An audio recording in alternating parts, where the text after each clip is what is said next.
Hello there guys, and welcome back to Rebuilding Histon. And today's episode we've got the biggest game of the season and of the save so far, an away match against Bedford. But before we get into that, let's just tell you what has happened since the away match at AFC Kempston, which was the last time you saw us. If you remember from that last episode, if we won this game, next game away at Hanwell, we would have gone top of the league. Unfortunately, no, we weren't able to do so. We ended up drawing this game 3-3 in the end. And as you can see right here, we were 1-0 down. Glider then equalised. Then we went 3-1 down after half time. But Glider and then Williams then salvaged a draw out of this. We were kind of getting a little bit mugged off here with the stats here. 16 shots, 9 on target. They had more possession, fair enough, because they're at home. But I was really disappointed that we weren't able to get a win out of this game. That would have taken us top of the league. But if you caught a glimpse of the table before we actually saw the fixtures, you know that didn't actually make a difference in the end. We then moved on into a disaster horror show away at Egham. It was a 5-0 defeat. Honestly, just stuff didn't go right for us on the day. We just weren't out of the races at all. As you can see, look at all the player ratings for our defence. All below 6.5, 6.0 for Reece Norton and Kevin Carrillo. That was it was a complete disaster, and we just had to write off the game in the end. We were 2-0 down, and I thought we needed to make changes. I've tried making those changes as soon as possible, but then we just capitulated even further. Christopher Byrne hitting a hat trick in the scoring 2 goals of his hat trick in the in the 71st and 80th minute, and Romain Walker scored twice as well, including his first goal in the first half, and then his second goal in the 77th minute. So in the end, it didn't really affect us too much in terms of the league, but it was just a real morale dropping performance and morale dropping result. However, we did bounce back with a massive 4-1 win at home to Uxbridge. Tom Perry with opening the scoring, and then followed by then Soklin and Glider after the space of 2 minutes made it 3-0, and Soklin made it 4-0 after just 26 minutes. Pavey then made it 4-1 after 29 minutes. I thought, here we go. We're going to have one of these crazy non-league games that will end up finishing 6-4, 7-4, whatever it is. But in the end, that was all the action that was left. Uxbridge's only shot on target was that goal that they scored, and in the end, it was really quite comfortable. As you can see, we really dominated the stats in this particular game, and that was absolutely fantastic. A massive bounce back performance there. Carrillo definitely bouncing back from his disappointment in the previous game. 2 assists there, and we moved on to the next game, which was another home match. This time at home to Petersfield, which we managed to win 3-1. Another big game.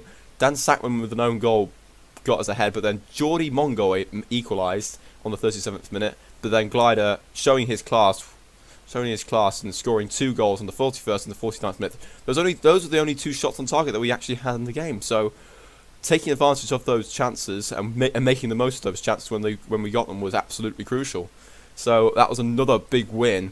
And in terms of the actual league, I think that actually put us at the top of the table at that particular stage. We then moved on to a away match to start March at Olseley, who, if you guys remember, earlier on in the season, we only managed to draw against them at home, but we managed to get a 2-0 win in the end. Glider in the 57th minute, and then in the 92nd minute, in injury time, meant that we took the 3 points. They were really pressing us towards the end of the game, so I decided to just stick the tactic on counter, and it worked a treat as Glider went clean through on goal and was able to take the 3 points and make the lead more secure at the end of the game. Which was absolutely fantastic. We continued that winning run at home against AFC Dunstable. Callum Frew scored an amazing goal after just 1 minute. Then Conor O'Sullivan equalised, and I thought, here we go, we're going to have another one of these drop points shenanigans sort of thing, especially with I think Bedford and Farnborough were also having shenanigan moments where they were either winning or they were drawing, so we would have been dropping points there. But Glider with another 2 goals like he did in the previous game, ensuring that we got the win, and that made it 4 straight wins. And that's actually since the draw against Potter's Bar, or since the turn of the year actually. That's 1, 2, 3, 4, 5, 6, 7, 8, 9 wins out of 12, and that's we only lost 1 of those 12 games. So that's an absolutely fantastic run, and it's a perfect time to get on that run, especially if you're challenging for that top of the league.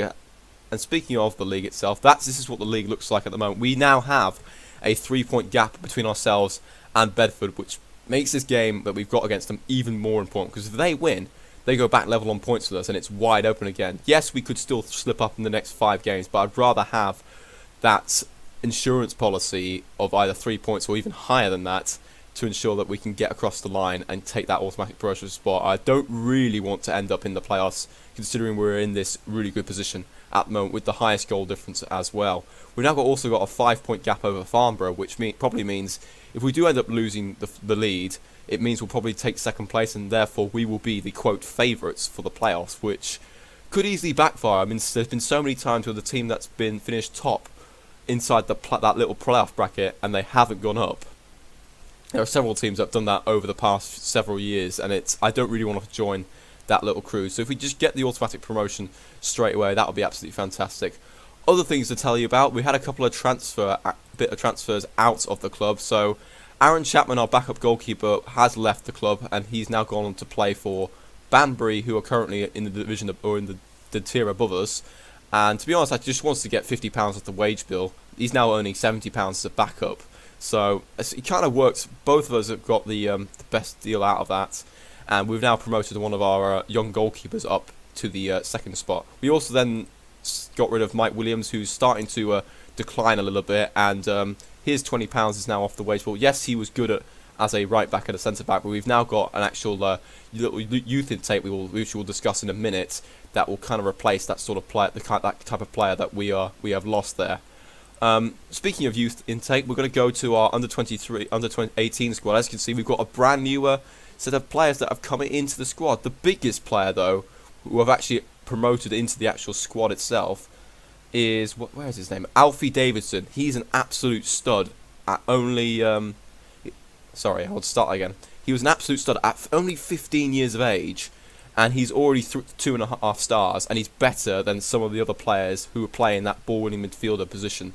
So he is going to be absolutely crucial, and the fact that we've got him under contract until on his youth contract until 2019 is amazing. I mean, we could get some pretty decent money for him, or we can play this guy for the next couple of seasons, allow him to get better, and we won't have to pay as much for them, and won't have to pay him a higher contract until the end of 2019. So we've got at least 2 seasons with him with this sort of contract. So he could be absolutely fantastic for us in the future, and I'm hoping if we do wrap up either a promotion spot or a playoff spot and we can't really do anything else, I want to try and play this guy a lot more to improve his overall, etc. There was another player also brought up who I mentioned before was the replacement for Mike Williams. I can't find him in a minute. I don't know why the picks were in the wrong way around. It was this guy, Steve Higgs. He was about the same sort of level as Mike Williams, to be honest, but because he's only again, I'm sorry, I've clicked it too soon there. He's only 16 years of age. He will be getting better as well. And the same principle that we've got with Davidson, he will be only earning £5 a week until 2019, unless we have to sign him up sooner to increase his price, etc. If we do get interest for him. Yeah, he's on the same sort of level as Max York and Reece Norton, who's now actually got a new contract as well. Because I thought he will definitely improve over the future. He's now earning £45 a week, which is kind of a bit more than I wanted to spend, but I think we need to guarantee that young centre back in the team as well, because I think Alex Ingram's probably going to be on his way out. Max York is definitely going to be on his way out, given the wages that he's on. But then Steve Higgs will be that next up-and-coming guy that we will develop, and hopefully develop into a good centre back and or possible left back as well, because he can play there as well. I mean, he's not the greatest left back. He's behind Carrillo and Matty Harper, but he can always get better depending on how we decide to develop him. So that's the end of the overall things I wanted to discuss before the game. We did have a couple of other players that we've brought in, but we'll have to assess them overall later on at the end of the season when I've finished the league, etc. But let's get on with this match, which is the again, as I mentioned before, the biggest game of the season so far. We've got a terrible pitch and not very good conditions, so it's a playoff game, it's a cup final, etc. It's got everything that you want to think about when it comes to a massive game at this sort of level. Let's just see what we've got. Alex Ingram is suspended, that's why Reece Norton's been the starting centre back for the last couple of weeks. Drew Horton is now the new backup goalkeeper now following Chapman's departure. I want to kind of put Williams and Glyde together because they've been playing fantastically well. Callum Frew has been amazing as well. He's now level. He's now at a player level such that he could be suitable in the division above, which is fantastic. Which means it will mean that we can play here. He will be. I won't be out of his depth if we do end up going up. Kelly, do I want to play Kelly or do I want to give Bexfield another go? Patrick Bexfield's been in good form, so I'm going to give him the nod. And I'm also going to faff around with the actual bench itself. Where's Matty Harper gone? There he is. And I want to bring on, what's his face, that we had on before. Steve Higgs. He's going to be on the bench again. And then we're going to have Soklin and Justin May. Maybe Soklin back on. I want to give Soklin another game because he's been fantastic actually in the last few matches. Alright, sorry about that. I accidentally pressed the save button. I don't normally do that when I'm recording. This is just a habit I have every time prior to a match itself that I play off camera that I always do. So let's get into the game now. I understand they haven't got match sharpness, but they'll be okay. I'm pretty sure they'll be fine. But let's hope that those two players don't affect their lack of match sharpness, doesn't cost us in this particular game. Yes, we'll lose the lead. We won't lose the lead technically unless we lose 8-0. That's the only which could possibly happen in non-league, but I'm confident that we won't lose by that sort of scoreline if we do lose. But I'm hoping that we don't actually get to a point where we actually are losing. So we need to make sure we mark Lee Roach because he is the key man. If you guys saw on the actual top goal scorers list, he is the man that's in form. We've got to make sure he doesn't get a chance or get a sniff in the game. We shut him out last time we played them at home, so fingers crossed we can do the same again. This is a big game for us, so come on.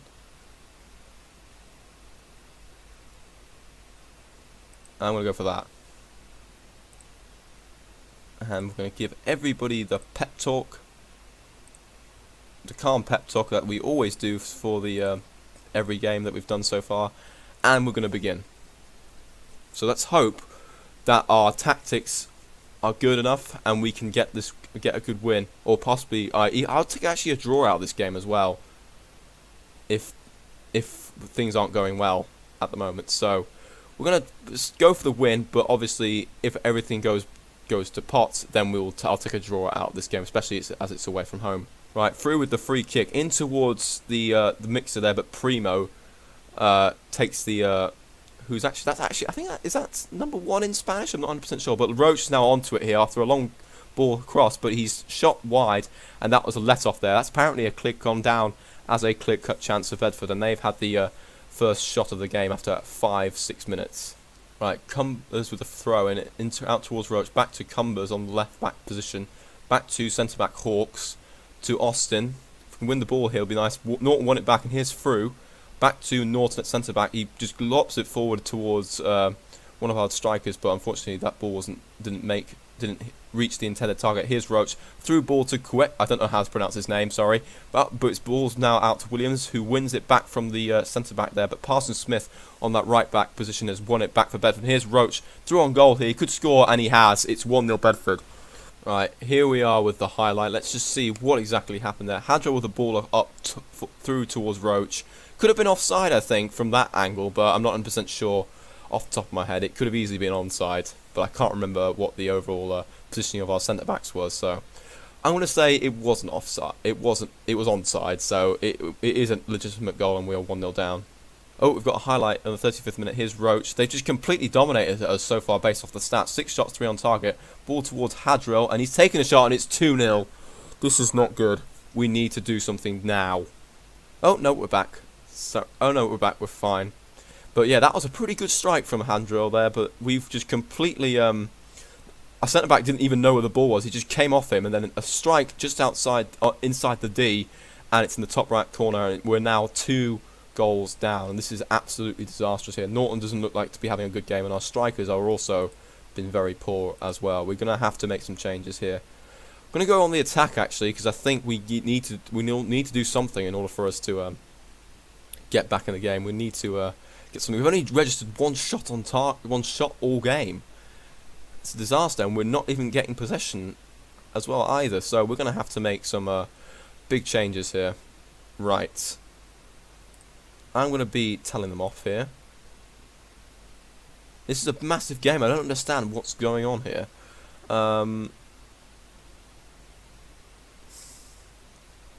I'm going to put Michaelidis on the left-hand side. I'm going to... Oh, no, actually, no, I can't do that. Sokolin doesn't like playing on the left. Michaelidis has been the big problem, though. I might have to change the tactics a little bit. Bextor's been shocking as well, so we're going to take him off. Matty Harper's going to come on. And I'm going to leave it at that, I think. I might just take off... Oh, we don't have our defensive midfield. We don't have any midfield options. That's not good. Probably should have checked that out before we started it. But we're going to go just for that for now. And hopefully we can get back in the game somehow. Hopefully Matty Harper can drill an across or something like that into the box. And Glider or Williams can get on the end of it. I guess this is what happens if you big your team up too much and talk about how good your stats have been over the since the turn of the year. As we've got a highlight here. Primo with the ball up towards Roach, but we headed it back down, but it's gone straight back to the Bedford player. Here's Watkins up to Roach. He's going to turn here, back to Hull, to Watkins, to Griffiths, who we win the ball back though, and here's Michaelidis, but he's just giving it straight back to them. What is that? And here's their right winger, I think, and he's plastered it across to Roach, and that's another poor mistake, and Lee Roach has now got his second goal of the game, and his 30th goal of the season. Michaelidis has had a shocking game. We are going to change it. We're going to change this up now because this is ridiculous. And I want to get Michaelidis off because he's been shocking. Right, you're going to go into the centre. I want to take you off, and I'll put Justin May on actually because you've been terrible.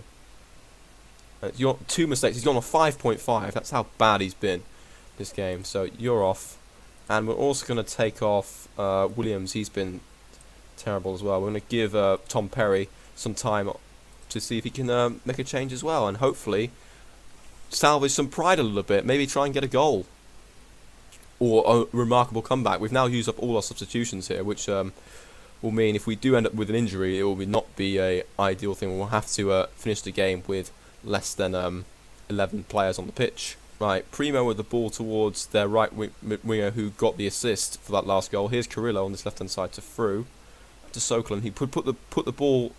He could have passed it back to Carrillo there, but he decides to pick the wrong option, and we have to recycle the ball, and it's back with Conroy Owen in goal. Who just boots it straight to their centre back. I mean, that's no awareness of where the our players are at the moment.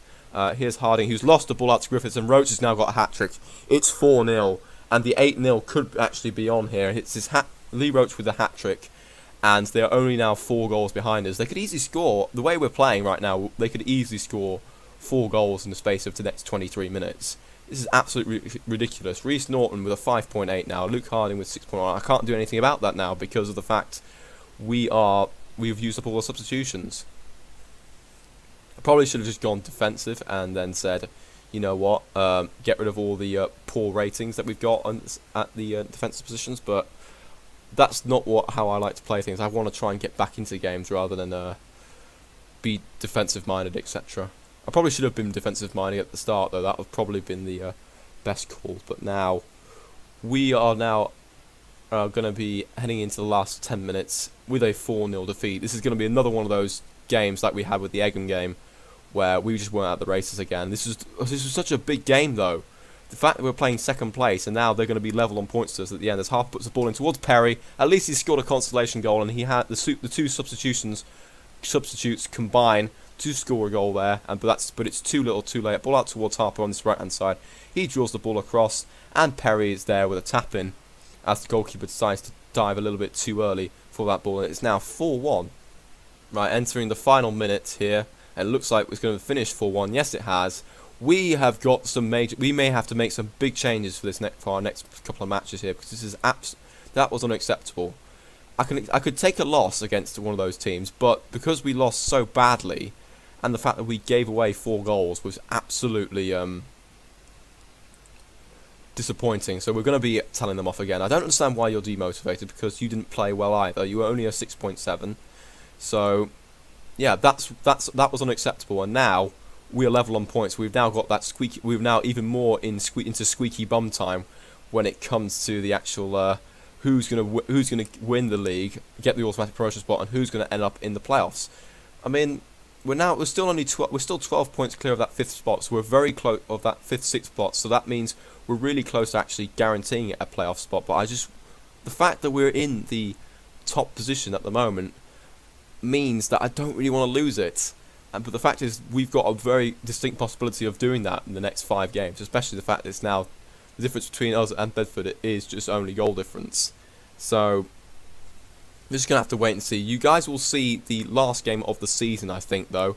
And depending on what happens, I will explain what the overall situation is. If we end up in the playoffs, then we will do another episode after the final game of the season, which will be either one single live com or a double live com of both the playoff matches, depending on what actually happens. Okay, so we've now got 5 games of the season remaining. As you can see, we're up against teams like Barton Rovers, who are just out. Or I'm not exactly sure how far they are behind the playoffs. They were in the playoffs earlier on in the season, but I think they kind of have faded away from that battle at the moment. Northwood, I know, are just outside the playoff spot if the thing would actually load. Yeah, here we go. Yeah, Northwood are 3 points outside the playoffs. AFC Kempston. Yeah, Barton Rovers are pretty much out of it now. They're 11 points behind 5th place. So in theory, we've only got. Yes, they're all. In my opinion, they're all tough games. But in terms of our fixture schedule, we've got a kind of easier-ish run because we've got Northwood. Northwood are probably the toughest game. Maybe Barton Rovers as well. And then we've got 3 teams who are hovering around that mid-table position: Aylesbury United, Kidlington, and the final match which will be Royston away. Yes, some of these guys actually got points off us in the reverse fixtures, if you guys remember. Kidlington got Aylesbury United got a draw, Kidlington got a draw, and Royston managed to beat us last time out. So these 3 games we've got are crucial as well, especially even though they're in mid-table, they're still going to be tough matches in my opinion. But the 2 big ones I'd probably say, which are the toughest, are Barton Rovers away and Northwood. So what we're going to do is we're going to cut away. And the next episode, you will see the final match of the season, which will be at Royston Town. And depending on what happens overall in the league, it may end up going down to this final game of the season, where the automatic promotion spot / league title / playoff spots will be determined. We're probably going to guarantee playoffs after the next 2 to 3 games. So that's not really a thing we should worry about. It's just the fact that do we win the league, and do we go up automatically, which will be the biggest question. So hope you guys enjoyed this episode despite the shocking result that we've had today. And if you did, please leave a like, comment, and subscribe, and I'll see you for the next episode, which will be the final game of the Royston, which will be away at Royston. Unless anything happens beforehand, for example, if there's opportunities for us to win the league or etc., then we might do, like, I don't know, the Kidlington home game or whatever. It just depends on what happens in these next couple of weeks in the final 5 games of the season. So hope you guys enjoyed this episode. I'll see you guys for the next one, which will be hopefully the final game of the league season. And if we end up in the playoffs, we will then do a double live com of the 1 or 2 playoff games that we are involved in. So if everything goes to plan, we should only have 1 more episode for the rest of this season, and then we'll move on to next season, which will discuss pretty much what I'm going to be doing with the squad, who's going to be staying, who's going to be going, what we need to do to take the club to the next level, etc. So I'll see you guys for the next. Until then, I will see you guys later.